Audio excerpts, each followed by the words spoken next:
वर्ष 1992 में 6 दिसंबर को ढांचा गिरने से पहले रामलला का विग्रह वहां से हटा दिया गया था। ढांचा ढहाने के बाद परिसर पर 2 दिन कार सेवकों का कब्जा रहा।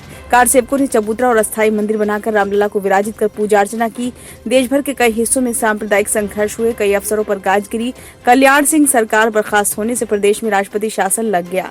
केंद्र की नरसिम्हा राव सरकार ने श्री राम जन्मभूमि न्यास को कल्याण सिंह सरकार की ओर से 1991 में दी गई भूमि सहित पूरे परिसर की 67 एकड़ भूमि अधिग्रहित कर ली। उसे लोहे के हजारों पाइपों से घिरवा दिया। राष्ट्रपति शासन लगने के बावजूद केंद्रीय सुरक्षा बल ढांचा ढहने के 2 दिन बाद तड़के 3:35 पर फैजाबाद से अयोध्या स्थित परिसर में पहुंच गए। कार सेवकों को समझा बुझाकर परिसर को कब्जे में लिया। शहर में कर्फ्यू था। वकील हरिशंकर जैन की याचिका पर 8 दिसंबर को न्यायालय ने रामलला के पूजन दर्शन शुरू करने का निर्देश दिया। पुलिस ने ढांचा ध्वस्त के लिए लालकृष्ण आडवाणी, डॉक्टर मुरली मनोहर जोशी, कल्याण सिंह, अशोक सिंघल, उमा भारती और विनय कटियार सहित कई पर एफआईआर की। इनकी गिरफ्तारी हुई। केंद्र ने ढांचा ध्वस्त की जांच सीबीआई को सौंप दी। 30 दिसंबर 2020 को सभी 32 आरोपी बरी हो गए। राव सरकार ने ध्वंस मामले में सेवानिवृत्त न्यायाधीश मनमोहन सिंह लिब्रहान की अध्यक्षता में जांच आयोग भी बैठाया, जिसने 3 महीने की जगह लगभग 8 करोड़ रुपए खर्च कर 17 साल में रिपोर्ट तैयार की, पर विसंगतियों के कारण ये रिपोर्ट बेनतीजा रही।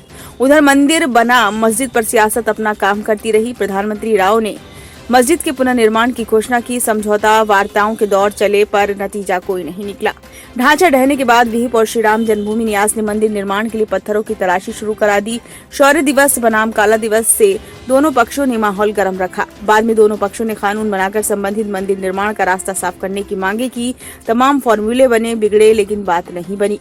केंद्र में अटल बिहारी वाजपेयी के नेतृत्व में क्रमशः 13 दिन और 13 महीने के बाद जब 1999 में सरकार बनी तो संतों ने भाजपा के मंदिर निर्माण में सहयोग की बात याद दिलाई, पर सरकार चुप रही। इससे नाराज महंत रामचंद्र दास परमहंस और अशोक सिंघल ने फरवरी से कार्यक्रम तथा मार्च में कार सेवा की घोषणा की।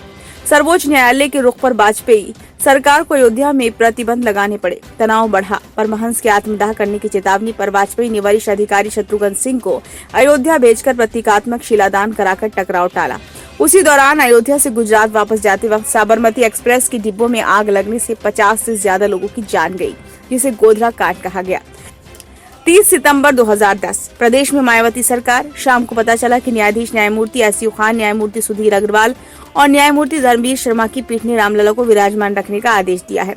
2 न्यायाधीशों ने विवादित 2.77 एकड़ भूमि को मस्जिद पक्ष, निर्मोही अखाड़ा और रामलला विराजमान के बीच बराबर बांटने को कहा है, तो एक न्यायमूर्ति शर्मा ने पूरी भूमि मंदिर की मानी है। मुझे तकनीकी पक्ष से क्या लेना देना था? मेरे लिए तो यही बहुत था कि मंदिर बनने का रास्ता साफ हो गया था। कारण फैसले में जमीन के 2 हिस्से मंदिर के ही थे।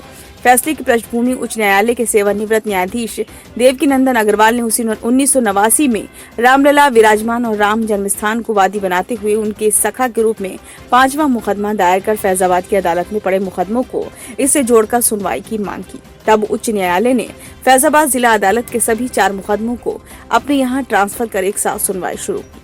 इसी में उच्च न्यायालय के निर्देश पर भारतीय पुरातत्व सर्वेक्षण ASI ने संबंधित स्थल की खुदाई की, जिसकी रिपोर्ट भी फैसले का आधार बनी।